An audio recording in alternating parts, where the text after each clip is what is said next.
What's going on, Living Corporate fam? This is Tristan of Layfield Resume Consulting, and I've teamed up with Living Corporate to bring you all a weekly career tip. This week, we're going to talk about the steps I take to address workplace conflict. Conflicts with coworkers are inevitable, always uncomfortable, and typically left unresolved. Oftentimes, this has an impact on our desire to show up and our ability to do our job each day. While this is always difficult territory to navigate, I typically take a 3-step approach to address conflict head-on at work and also cover myself. First, assuming the person isn't hostile, try speaking with the person directly in a face-to-face conversation, and if you're not in the same office, then get on the phone. Things can be easily misconstrued over email as there's no way to decipher someone's tone, so try to avoid addressing conflict over email whenever possible. Reaching out to meet or get on the phone is a simple gesture that shows you are invested in resolving this. It also helps ensure they actually are aware of what the issue is.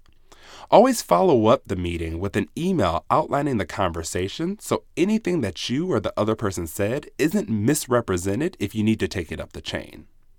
Second, if that doesn't resolve the issue, make your boss aware of it in your attempts to resolve it directly with the person. This conversation can happen during a one-on-one, or if it's truly a pressing matter, then get on their calendar. Use the email or emails you sent in step 1 to help shed light on the situation and even forward them to your boss if necessary. One quick note, if the conversation with your boss happens face-to-face or over the phone, be sure to follow it up with an email as well. Third, if your boss doesn't address the issue or the situation persists, then I suggest getting human resources involved. Very similar to what you did with your boss, inform them of the steps you've taken to attempt to resolve the issue, provide the documentation, and inform them of the impact of such actions on your ability to do your job.